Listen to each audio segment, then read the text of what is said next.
November 1977, Paso Robles, California. A man named Gerald Mack walks into a pawn shop on Spring Street with a small velvet box in his coat pocket. He is 31 years old. He sets the box on the glass counter. He opens it. Inside is a bronze Star with Valor device. The citation ribbon is still attached. The man behind the counter looks at it. He looks at Gerald. He says, $40. Gerald looks at the medal for a long time. Then he says, "All right." 3 feet behind him, a man in a work jacket is looking at a rack of old hunting rifles. He has not moved in 2 minutes. He is not looking at the rifles anymore.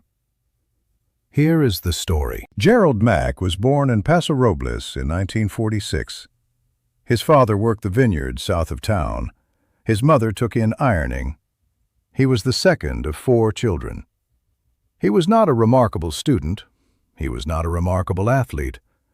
What he was, from the time he was old enough to follow his father around the property lines of the vineyards at harvest, was reliable. The kind of boy who finishes what he starts. The kind of boy who does not need to be told twice. He graduated from Paso Robles High School in the spring of 1964. He did not have the money for college. He did not have a plan beyond the fall. He was 19 years old when his draft notice came in January of 1966. He reported as ordered.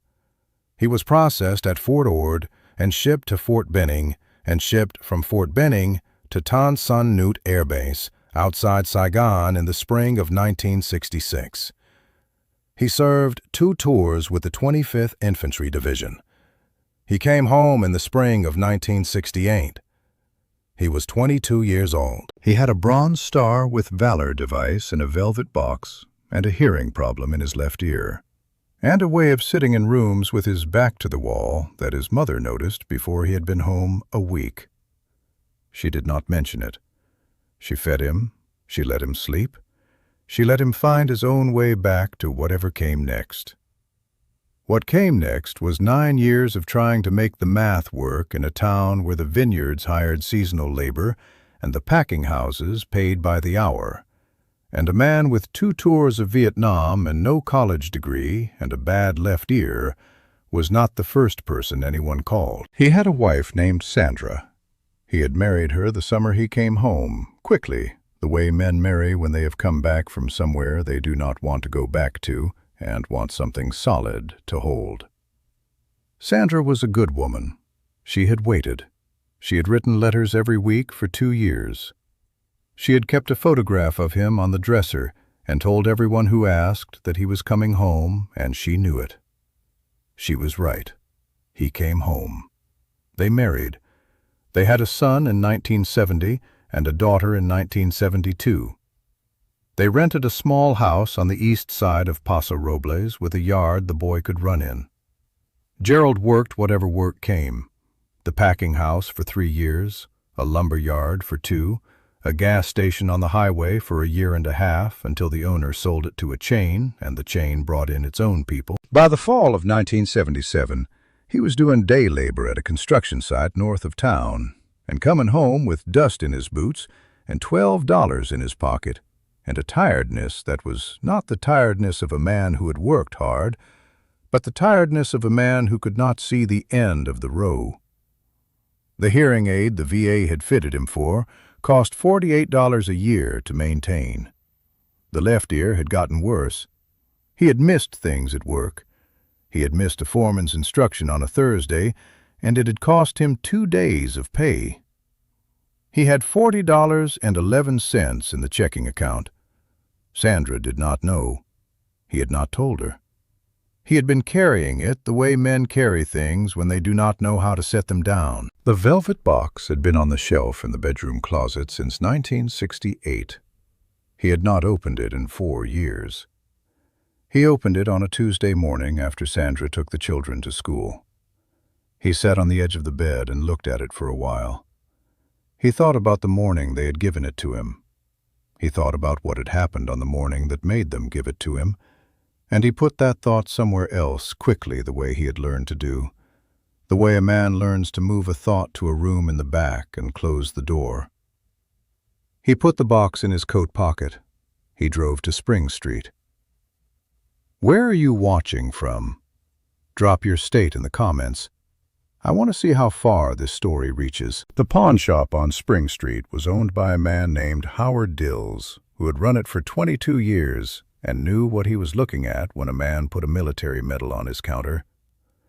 He had seen 3 bronze stars in his career. He had seen 2 Purple Hearts. He had seen 1 Navy Cross, though that man had come back the next day and taken it home, and Howard had been glad. Howard was not a cruel man. He was a businessman.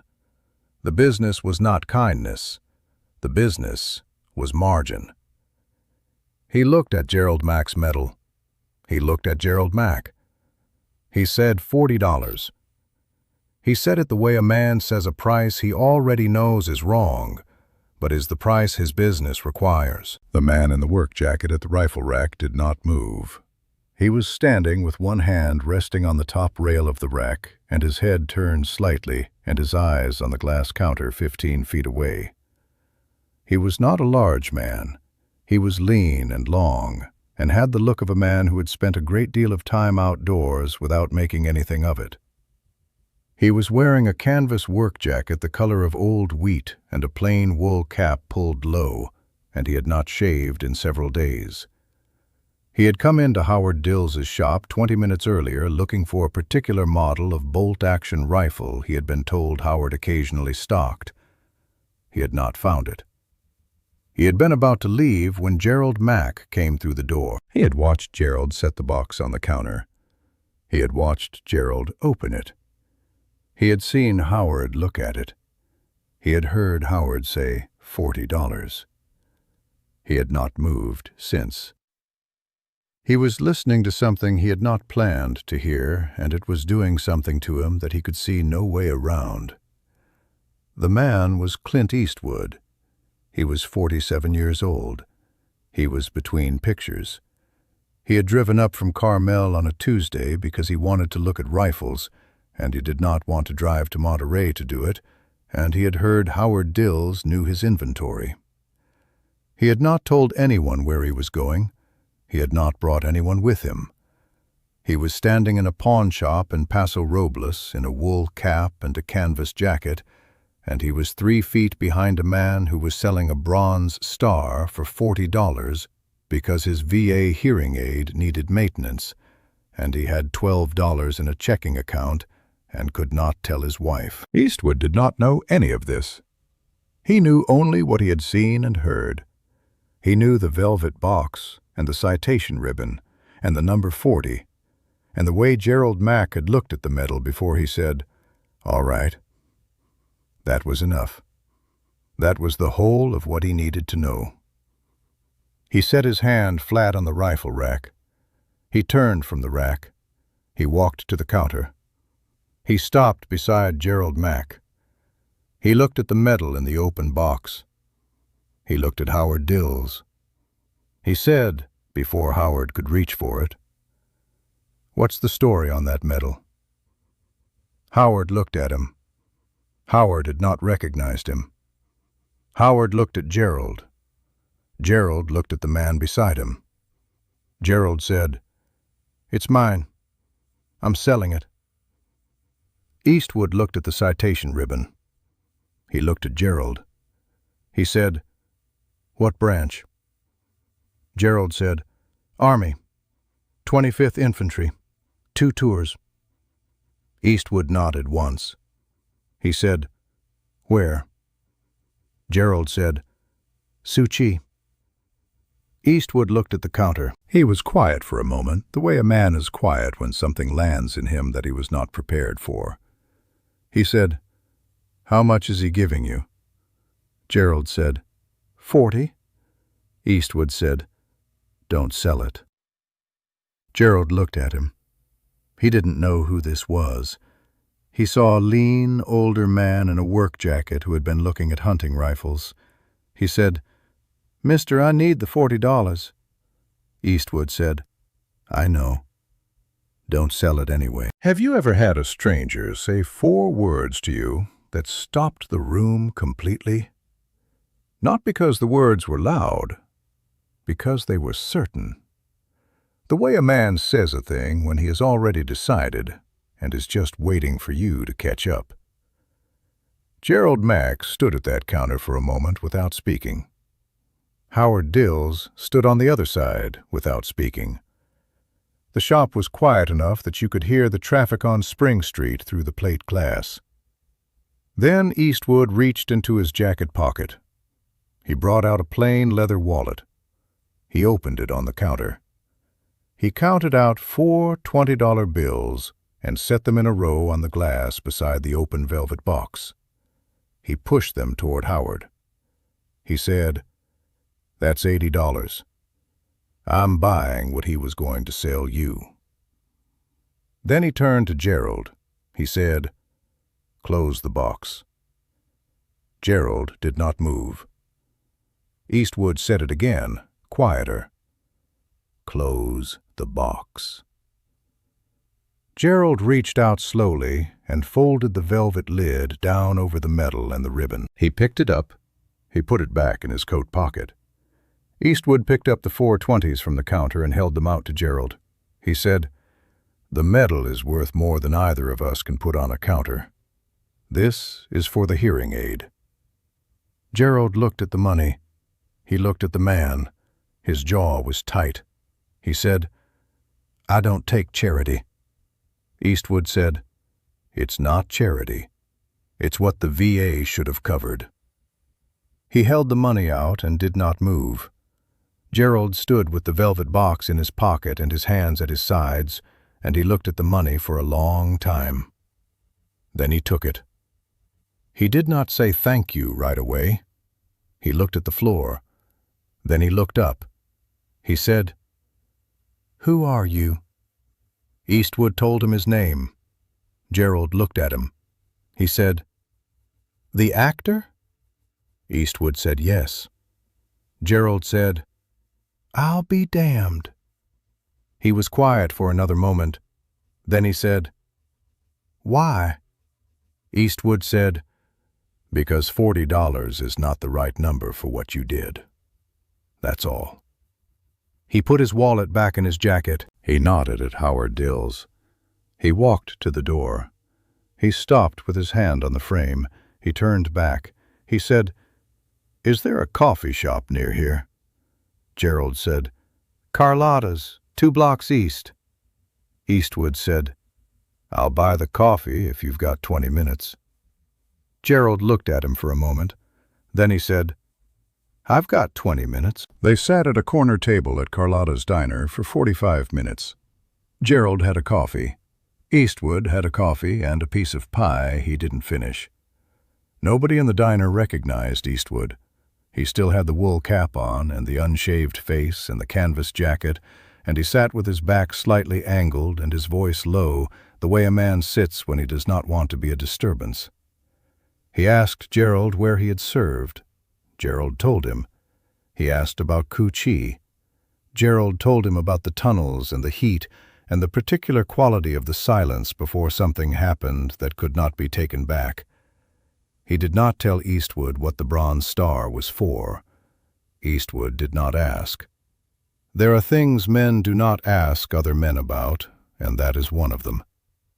He asked about Sandra and the children. Gerald told him about the boy who wanted to play baseball and the girl who was already reading 2 grades above her level. He told him about the house on the east side with the yard. He told him about the construction work and the dust in his boots. He did not tell him about the $12 in the checking account. He did not need to. Eastwood had been doing the math since the pawn shop. When they were done with the coffee, Eastwood put money on the table. He stood up. He put on his hat. He said, "The hearing on the left side. How long has it been bad?" Gerald said, "Since '67. Eastwood said, "There's a specialist in San Luis Obispo. He has a name on the door and a receptionist who makes it look expensive. He is not as expensive as he looks." He wrote a name on a paper napkin and slid it across the table.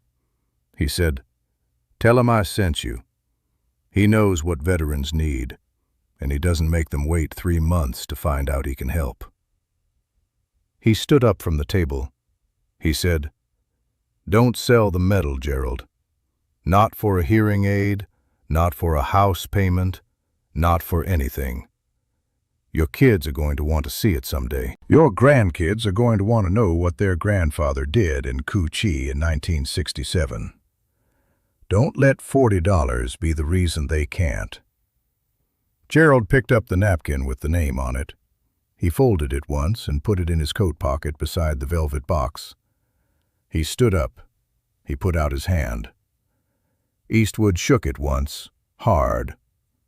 Then he walked out of Carlotta's and got into his truck and drove south on 101 toward Carmel, and no one saw him leave. Gerald Mack went to the specialist in San Luis Obispo the following week.